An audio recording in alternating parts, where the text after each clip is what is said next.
mystery writers. Welcome to Write a Killer Mystery, where we talk about making a good mystery great. And today we're going to talk about what are your suspects hiding.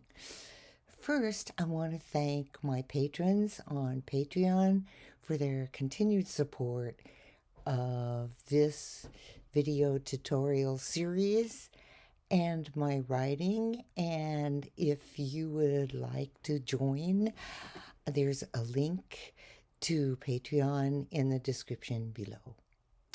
Okay, so what is your mystery suspect hiding? This is really important because difficult suspects are the lifeblood of your mystery.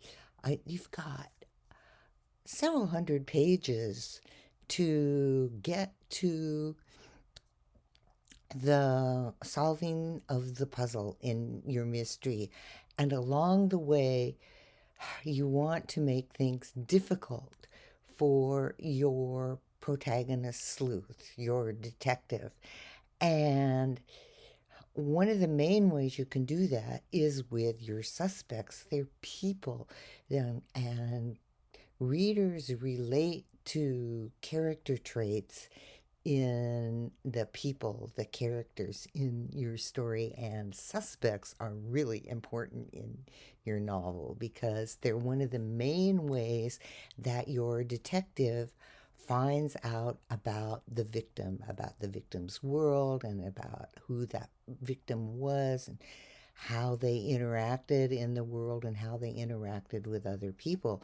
But along the way, there are all these suspects who don't always help your sleuth, and you want to make that possible. You want to make that part of your mystery. You want to create difficulties for your sleuth, and suspects are a great way to do that. So let's talk about different ways that you can think about getting your characters to hide information and to keep it back and to make it more difficult for your sleuth. Because remember, the mystery story is all about a search for the truth.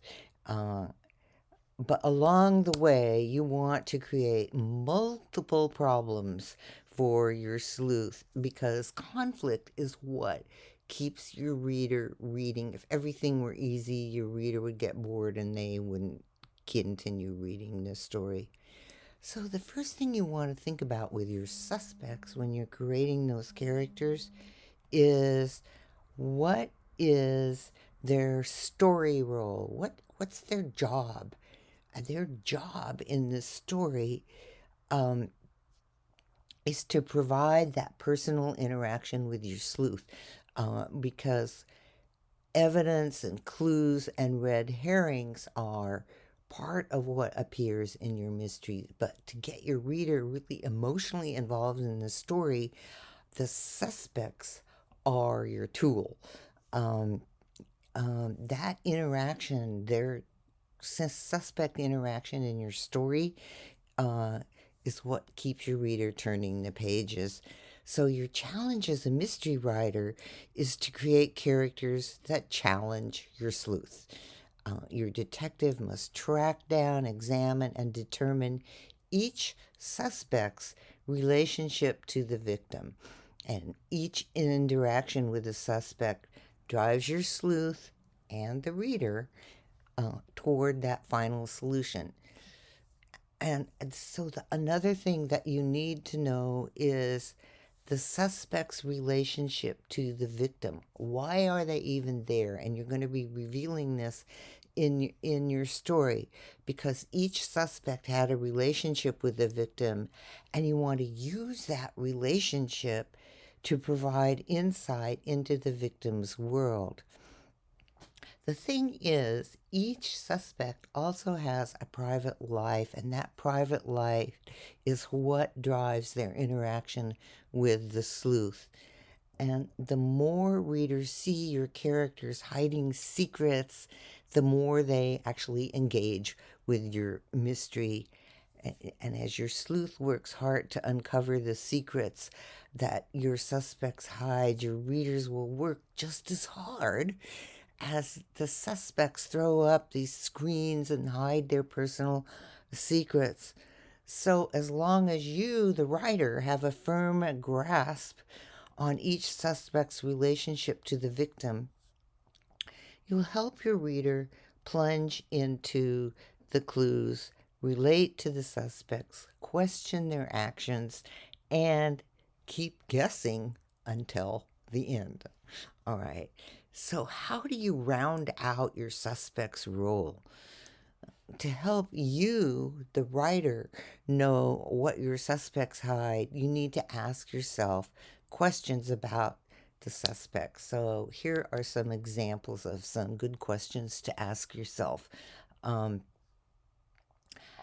how are the suspects suspicious in the sleuth's eyes? What can you do to make your sleuth and your reader question what that suspect is saying or doing?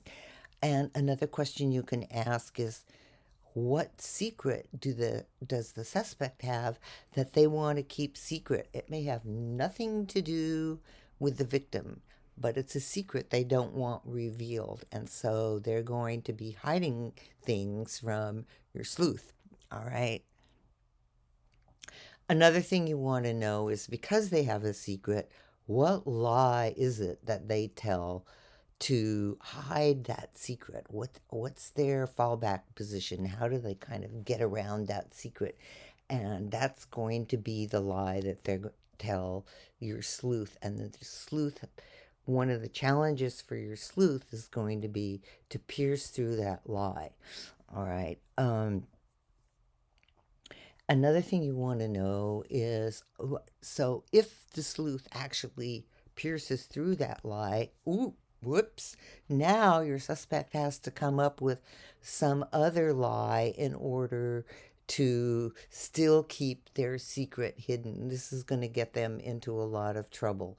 And it's going to allow your sleuth to figure out, probably on this second time around, that your suspect is lying, and it's going to make your detective push harder to get to the truth, no matter how obstinate that suspect is. So you can create a lot of tension with that.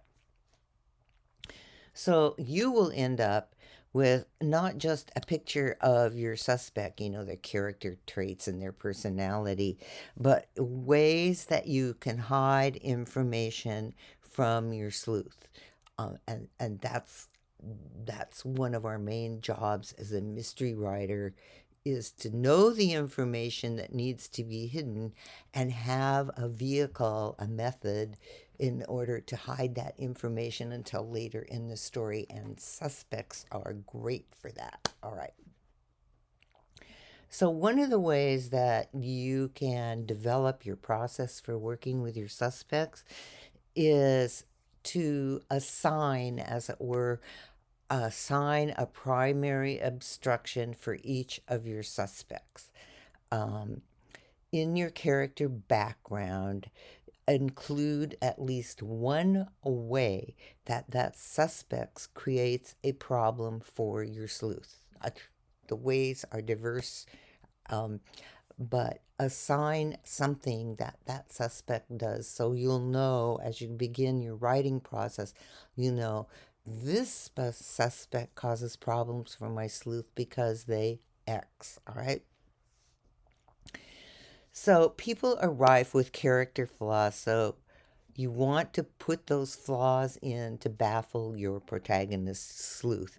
So give each suspect one major way to create conflict for your sleuth. So I'll give you a few examples of how you can go about brainstorming this, because you want to do it for each of your suspects.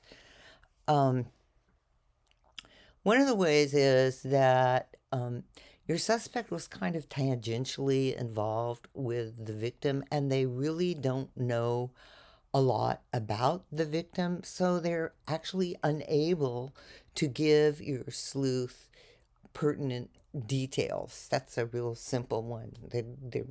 It's they didn't have a really strong personal relationship. So a lot of the information that they give your sleuth may be hearsay or secondhand information, and um, and it's not very reliable. All right.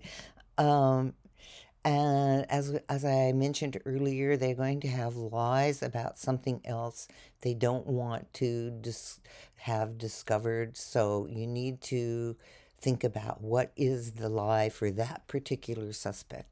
What is it they want to hide, and what is their lie? All right. Another idea is just someone who's generally angry and aggressive and just resents being questioned. So they're just going to be obstinate the whole time your sleuth is asking them questions that may have nothing to do with the victim or the murder. It's just that this person is angry and resentful to everybody, and the sleuth is someone else. All right.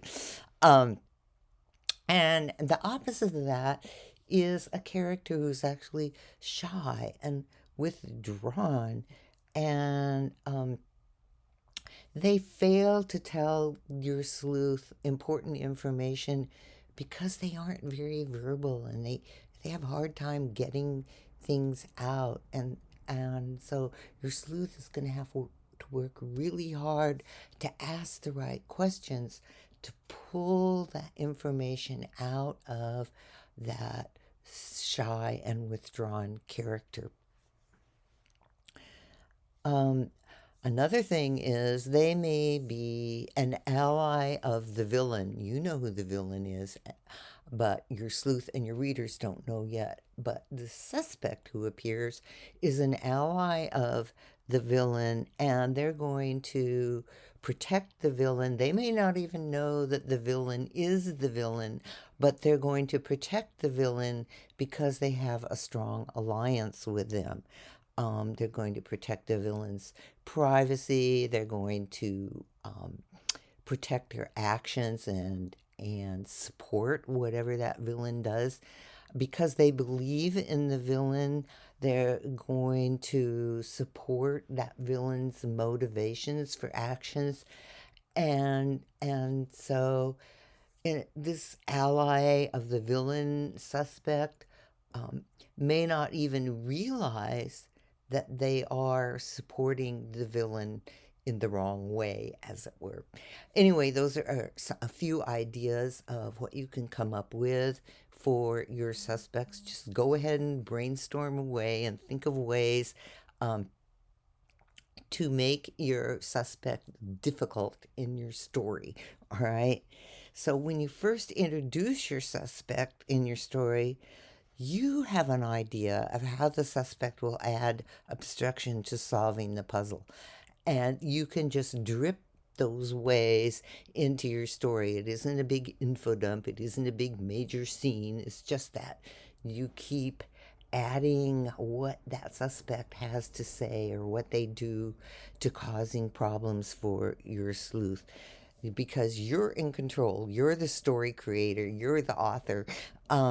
So you are in total control of how that information the suspect gives your sleuth, how it comes out in your story, and also how that suspect hides information. The bottom line is the more you know about the suspect, um, their character traits, their habits, their personality, their speech patterns, the more that you create an engaging suspect, the more you're throwing problems at your sleuth. So think about what your suspect is hiding, and when you identify each suspect's main hidden truth, you'll reach your story. You'll, let me rephrase that. You'll enrich your story with engaging characters. Remember, characters are what are the emotional pull in your story. However strong your plot is, you need that emotional engagement with your reader. And and And also, at the same time, you create obstacles that make your reader ask questions like, what is going to happen next? How is the sleuth going to deal with this particular suspect? Um, and those are the questions that instill desire in your reader to keep reading. Okay, that's it for today, and I hope that helps. Suspects are really fun to play around with because they enrich your story in so many ways, and at the same time, they are a tool to help you create conflict in your story, and conflict creates tension, and tension keeps readers reading. Also, I have a new mini course, mystery characters, and if you'd like to get into more detail about how characters work in your mystery and what their story role is and how that impacts how you use those characters in your story, there's a link in the description below to mystery characters. So I invite you to take a look at that little mini course. And thank you, and keep watching. Don't forget to subscribe and click that little notification bell. And I'll see you next week.